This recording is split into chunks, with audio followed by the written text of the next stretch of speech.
أعوذ بالله من الشيطان الرجيم بسم الله الرحمن الرحيم وإذا قيل لهم آمنوا بما أنزل الله قالوا نؤمن بما أنزل علينا ويكفرون بما وراءه وهو الحق مصدقا لما معهم قل فلم تقتلون أنبياء الله من قبل إن كنتم مؤمنين ولقد جاءكم موسى بالبينات ثم اتخذتم العجل من بعده وأنتم ظالمون وإذ أخذنا ميثاقكم ورفعنا فوقكم الطور خذوا ما آتيناكم بقوة واسمعوا قالوا سمعنا وعصينا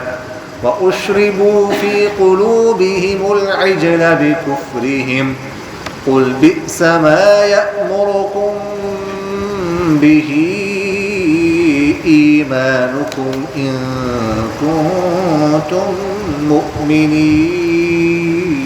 مؤمنين صدق الله العظيم. سورۃ البقرہ آیت نمبر 91. وَإِذَا اور جب قیل کہا جاتا ہے لہم ان سے آمنو کہ ایمان لاؤ بما اس چیز پر انزل اللہ جو اتاری ہے اللہ نے قالوا کہتے ہیں نؤمن ایمان لائیں گے ہم بما اس چیز پر انزل علینا جو اتاری گئی ہے ہمارے اوپر وَيَكْفُرُونَ بِمَا وَرَاءَ وَيَكْفُرُونَ اور کفر کرتے ہیں انکار کرتے ہیں بما اس چیز کا وراءہ جو اس کے علاوہ ہے وَهُوَ الْحَقُّ اور وہ حق ہے مصدقا لما جو تصدیق کرنے والا ہے لما اس چیز کے معہم جو ان کے پاس ہے. قل آپ کہہ دیجئے فلما بس کیوں تقتلون تم قتل کرتے ہو انبیاء اللہ کے پیغمبروں کو من قبل اس سے پہلے ان کنتم مؤمنین اگر تم ایمان رکھتے ہو. وَلَقَدْ اور تحقیق جاءکم آئے تھے تمہارے پاس موسیٰ علیہ السلام بالبینات واضح نشانیاں لے کر واضح نشانیوں کے ساتھ ثم پھر اتخذتم تم لوگوں نے بنایا العجل بچھڑے کو من بعدہ ان کے بعد وانتم ظالمون اس حال میں کہ تم ظلم کرنے والے تھے. وَإِذْ اور جب اخذنا ہم نے لیا میثاقکم تم سے بعد ورفعنا اور اٹھا دیا فوقکم تمہارے اوپر الطور کوہ طور کو خذو پکڑو ما اس چیز کو آتیناکم جو ہم نے دی ہے تم کو بقوت طاقت کے ساتھ واسمعوا اور سن لو قالوا انہوں نے کہا سمعنا ہم نے سن لیا وعصینا اور ہم نے مانا نہیں نافرمانی کی واشربوا اور ڈال دی گئی تھی فی قلوبہم ان کے دلوں میں العجل بچھڑے کی محبت بکفرہم ان کی کفر کی وجہ سے. قل آپ کہہ دیجئے بئس ما برا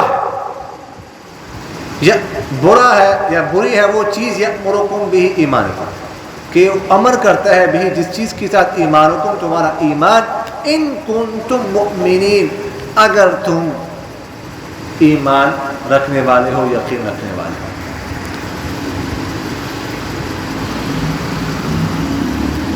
آپ کے ذہن میں ہے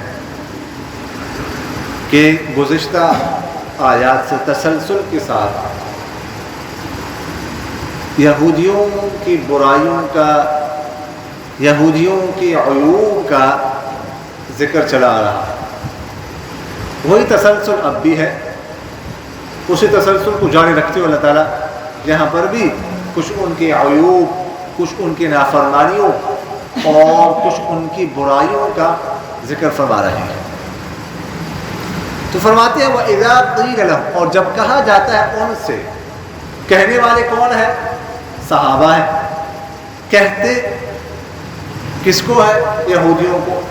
انہیں مدینہ منورہ کے اندر، مدینہ کے مضافات میں جو یہودی رہتے ہیں، جب ان سے صحابہ کہتے ہیں آمنو کہ تم ایمان لاؤ بما اس چیز پر انزل اللہ جو اللہ نے اتاری ہے، یعنی قرآن پاک پر ایمان لے آؤ، پیغمبر پر ایمان لے آؤ، ان چیزوں پر ایمان لاؤ۔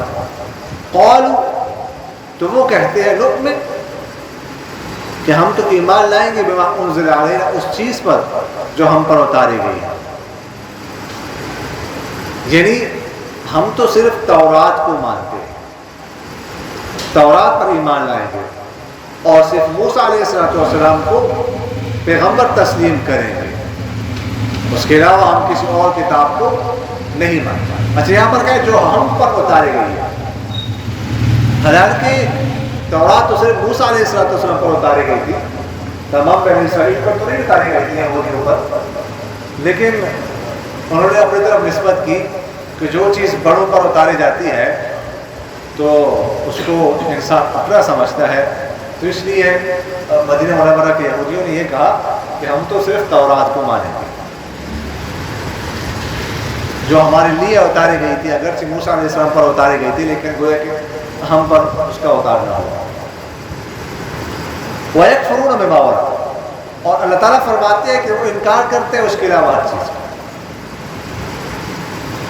یہاں پر یہ یہودیوں نے تو صرف اتنا کہا کہ ہم بس اس چیز کو مانیں گے جو ہمارے اوپر اتاری گئی ہے، انکار کا ذکر انہوں نے نہیں کیا تھا، لیکن اللہ تعالیٰ نے فرمایا اس کا مطلب یہ ہوا نا کہ اس کو مانتے ہیں تو باقی کتب کا انکار کرتے ہیں۔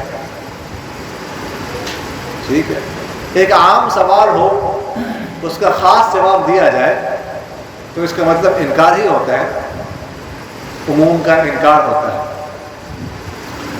تو اس لیے اس میں جو ان کو کہا گیا ہے نا بما آمنو بما انزل، یہاں پر ما عام کا کہ تم تمام جتنی بھی کتابیں ہیں اتاری گئی ہے، انجیل، قرآن پاک،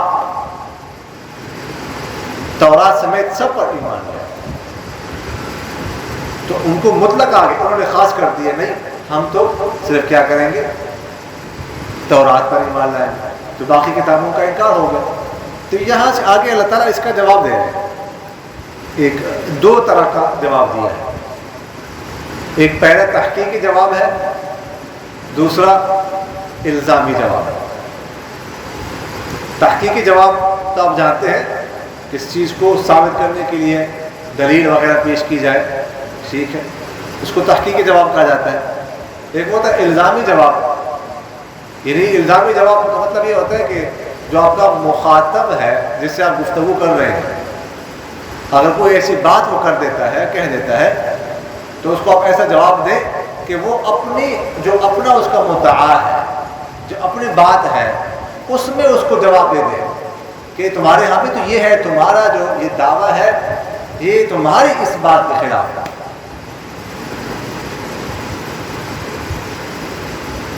تمہارا یہ مدعا، تمہارا یہ دعویٰ ہمارے اس بات کے خلاف ہے، اس بات سے ٹکرا ہے، اس کو الزامی جواب جو ہے وہ کہا جاتا ہے۔ تو اللہ تعالیٰ نے پہلے تحقیقی جواب دیا ہے، اس کے بعد الزامی جواب دیا ہے۔ تحقیقی جواب فَهُوَ الْحَقُّ مُصَدِّقًا لِمَا مَعَهُ، یہ ہے کہ تم اس کو کیوں نہیں مانتے، قرآن پاک کو کیوں نہیں مانتے؟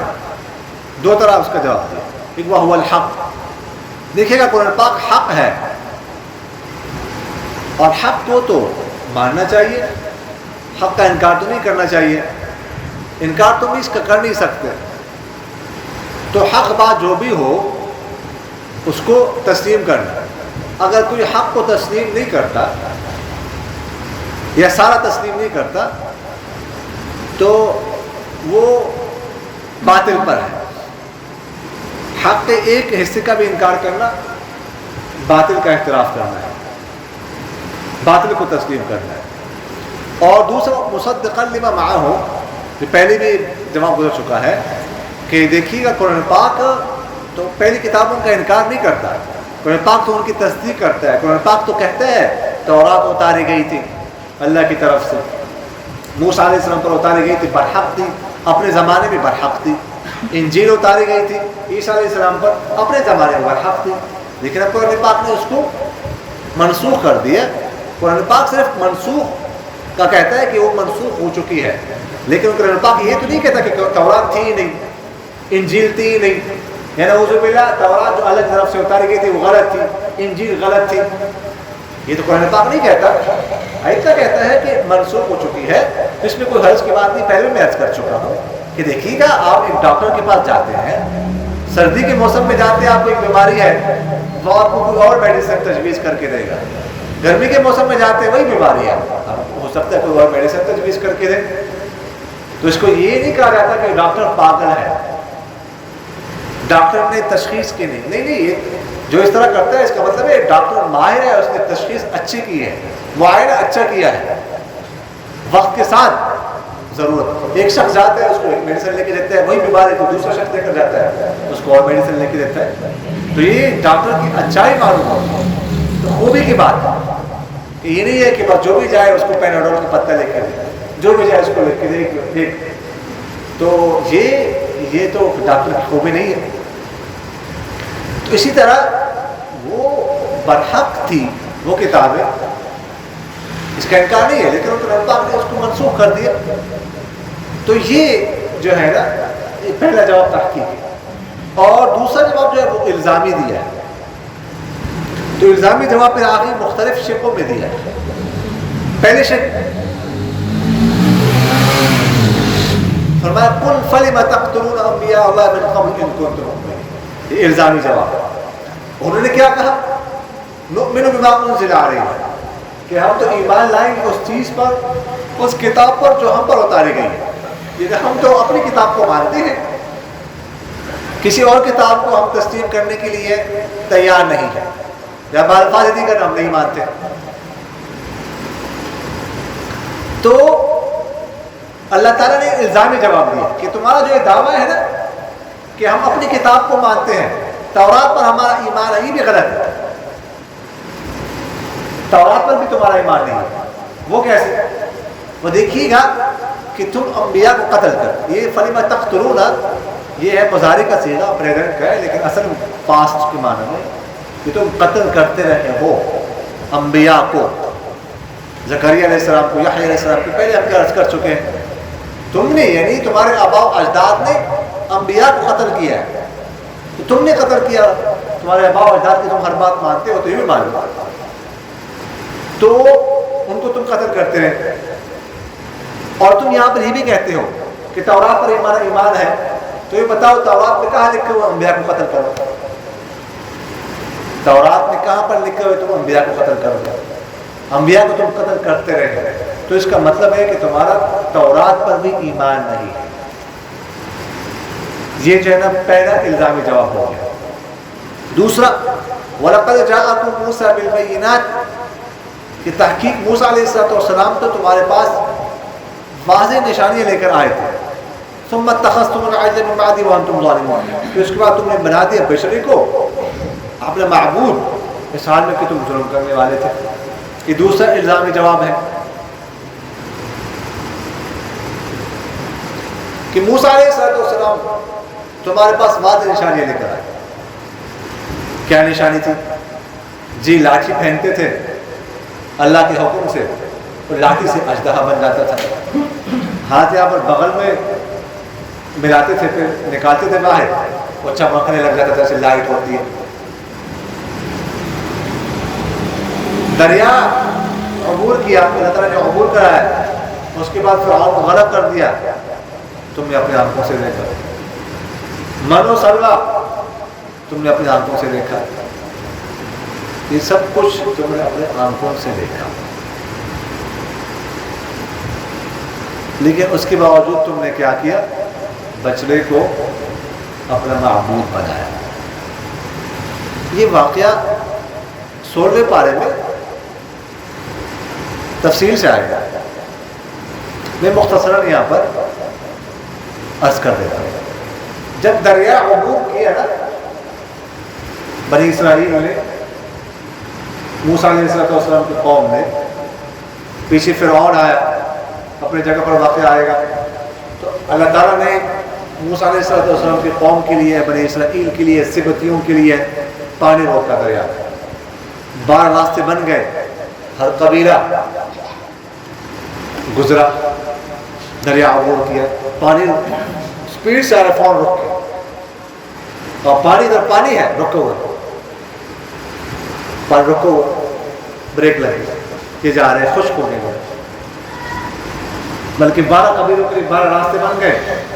اور بعض روایت میں تو یہ کہتے ہیں، باتیں بھی کر رہے تھے، ہاں جی کیا حال ہے، ٹھیک ٹھاک، فٹ فاٹ ہو، ایک دوسرے سے باتیں کر رہے تھے، دریا عبور کر رہے تھے۔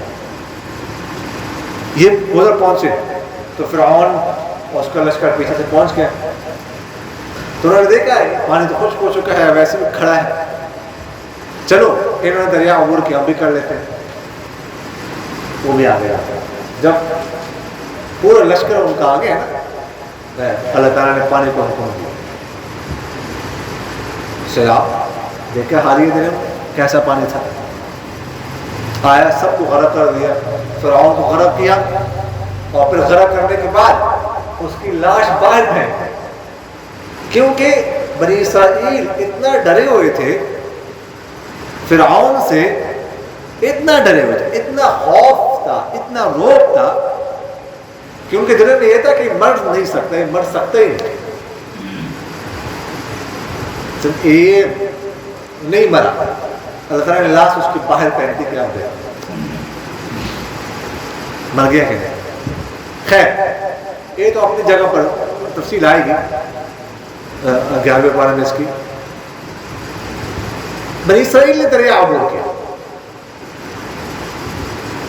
جب یہ بنی اسرائیل، موسیٰ علیہ السلام کی قوم، ان کو سبتی کہا جاتا تھا، سبتی، اور فرعون کی قوم کو قبطی کہتے تھے، قبطی، بڑے قاف کے ساتھ۔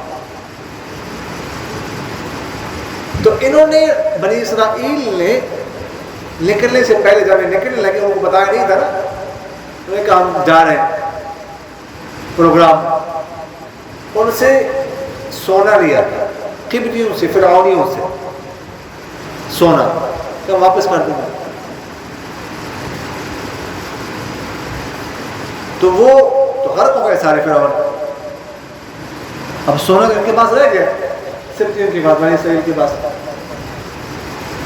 تو یہاں پر یہ دریا عبور کر کے موسیٰ علیہ السلام کو اللہ تعالیٰ نے بلایا کوہ طور پر،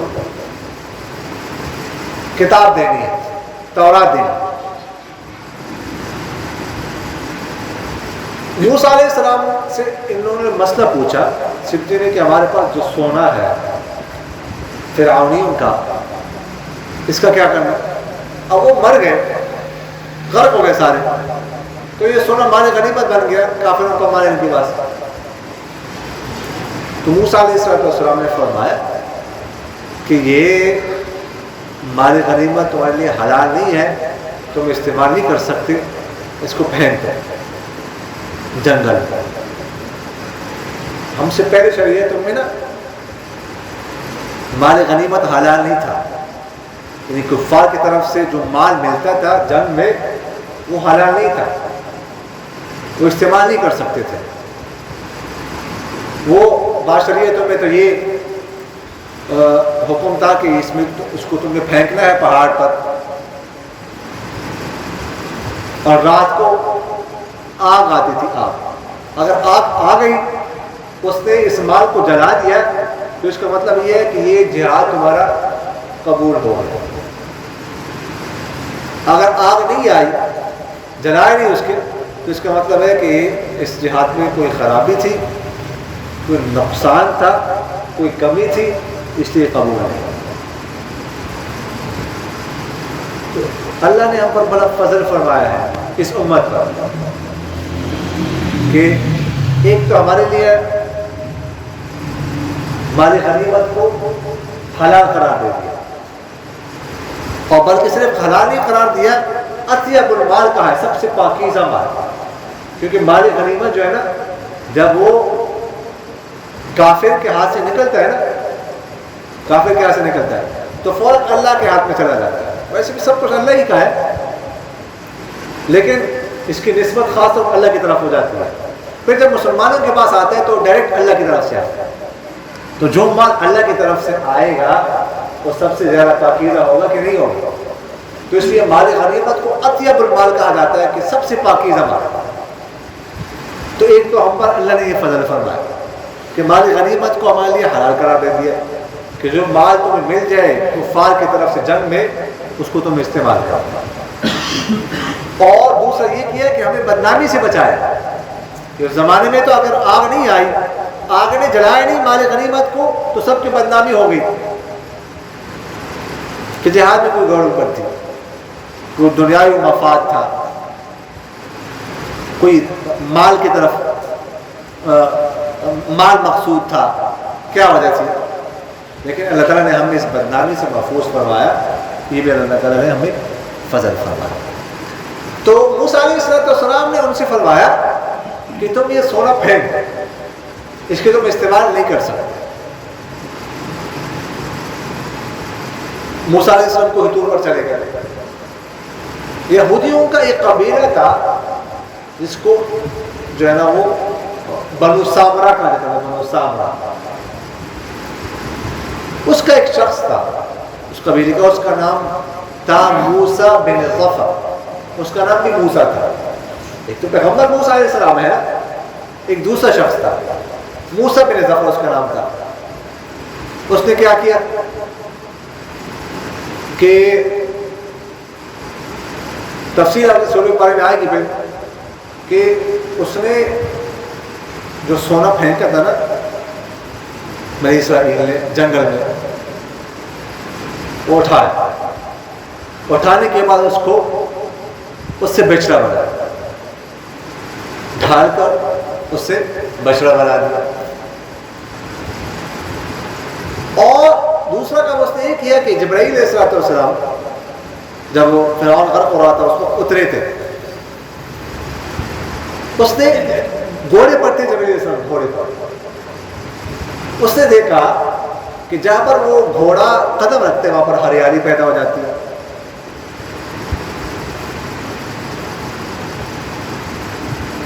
تو اس نے اس گھوڑے کے قدموں سے نا جہاں پر اس نے پاؤں رکھا تھا مٹی اٹھائی کچھ جگہوں سے، یہاں پر سونے کا بچڑا بنایا. بچڑا بنانے کے بعد وہ مٹی جو اٹھائی تھی اس میں ڈالا، جو سونے کا بنایا تھا اس میں ڈالنے کے بعد اس سے ایک آواز سے نکلی خوا.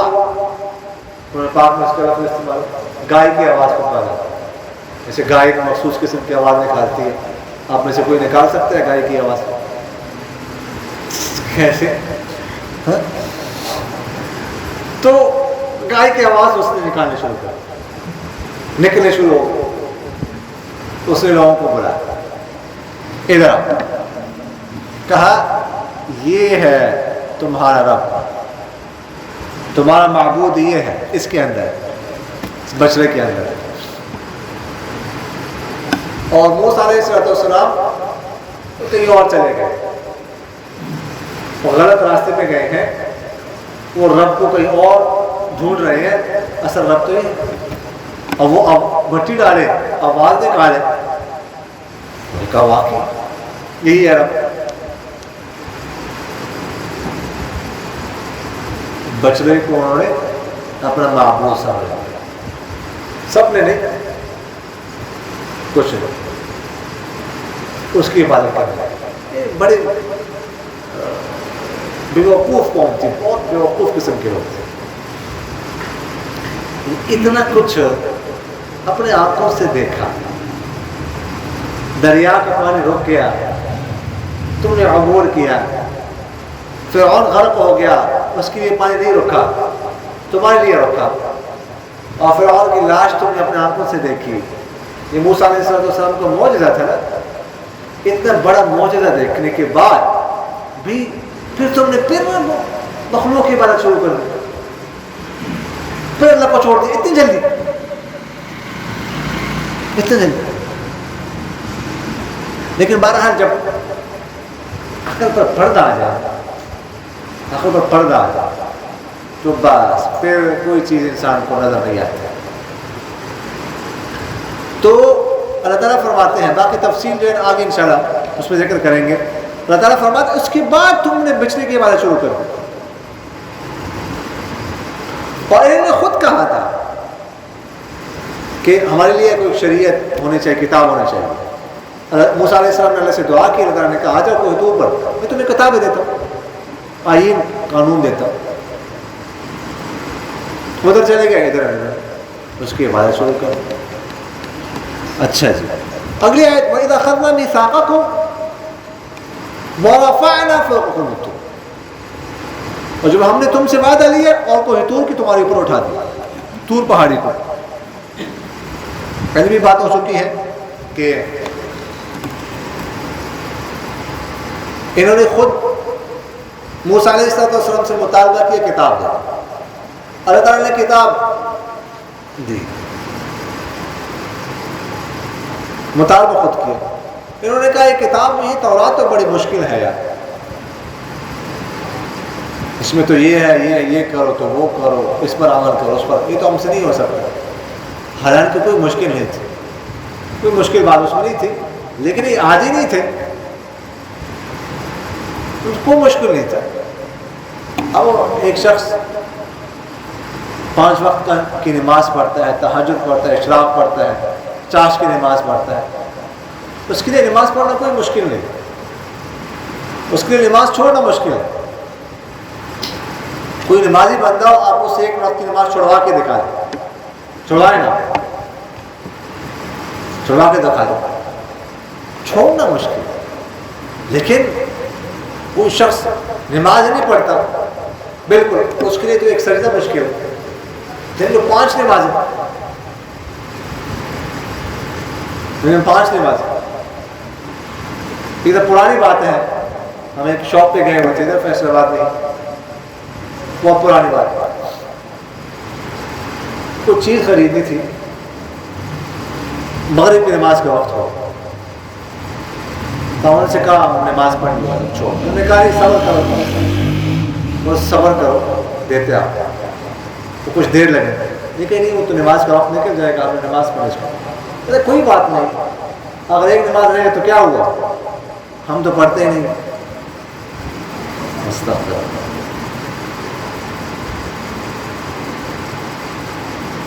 ہم تو پڑھتے ہیں، آپ ایک نماز رہے تو کیا ہوا. دیکھیں اس کی بات کرو، جواب دیکھیں.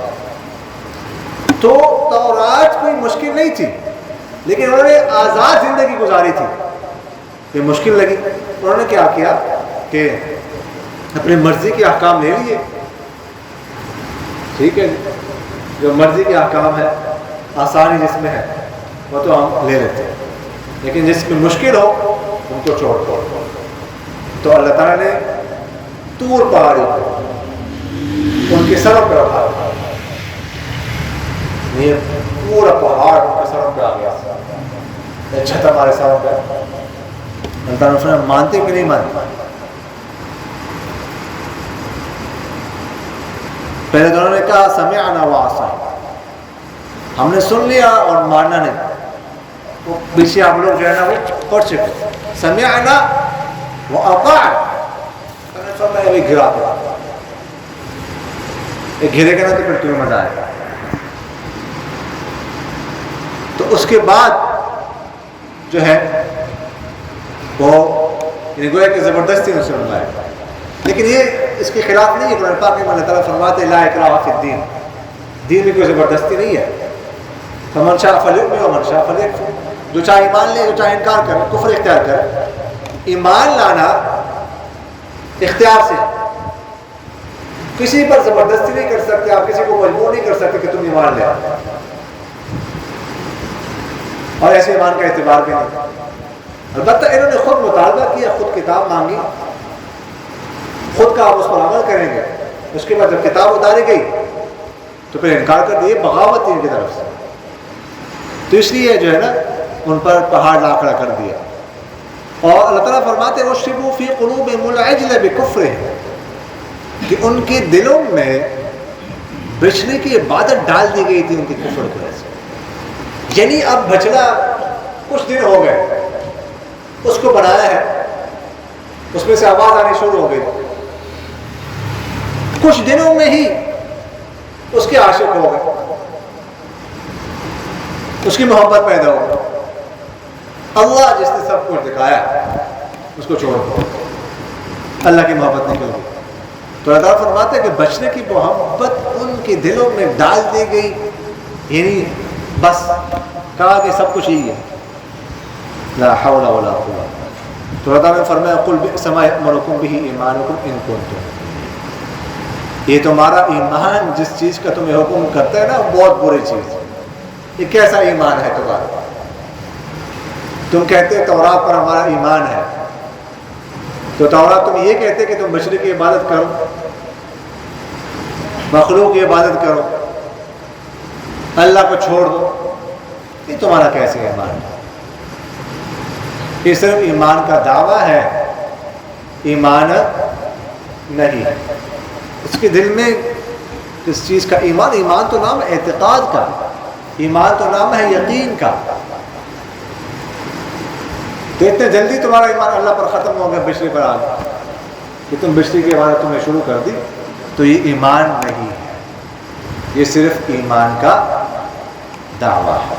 تو اللہ تعالیٰ نے اس طرح ان کی نا ایک تحقیقی اور 3 الزامی جواب دے کر آگے بھی ان کا تذکرہ چل رہا ہے. اللہ تعالیٰ عمل کرنے کی توفیق نصیب فرمائے. آمین. الحمدللہ رب العالمین والعاقبۃ للمتقین والصلاة والسلام علی خیر خلقہ محمد وعلی آلہ وأصحابه أجمعين. اللهم أحسن عاقبتنا في الأمور كلها وأجرنا من خزي الدنيا وعذاب الآخرة. توفنا مسلمين والحقنا بالصالحين. یا ذا الجلال والإکرام ہمارے تمام سجدہ بلا گناہوں کو معاف فرما. یا ذا الجلال والإکرام ہمارے تمام نقصوں سے, تمام کوتاہیوں سے, تمام غفلتوں سے درگزر فرما. یا ذا الجلال والإکرام سیلاب متاثرین کے لیے دعا کریں. یا ذا الجلال والإکرام جو حضرات سیلاب سے متاثر ہوئے ہیں, یا ذا الجلال والاکرام ان کے لیے آسانیاں پیدا فرما. یا ذا الجلال والاکرام ان کی مشکلات کو دور فرما. یا ذا الجلال والاکرام جس کا جتنا بھی نقصان ہوا ہے, یا ذا الجلال والاکرام اس نقصان کی تلافی فرما. یا ذا الجلال والاکرام ان کو نعم البدل عطا فرما. یا ذا الجلال والاکرام جو لوگ بے گھر ہو چکے ہیں ان کو اپنا گھر نصیب فرما. یا ذا الجلال والاکرام جن لوگوں کے پردے کا انتظام نہیں ہے, یا ذا الجلال والاکرام ان کے لیے پردے کا انتظام عطا فرما. یا ذا الجلال والاکرام ایسے حادثات سے, ایسی مصائب سے, ایسی مشکلات سے ہم سب کی حفاظت فرما. سبحان ربک رب العزت عما یصفون وسلام علی المرسلین والحمد للہ رب العالمین. آمین یا رب العالمین برحمتک یا ارحم الراحمین.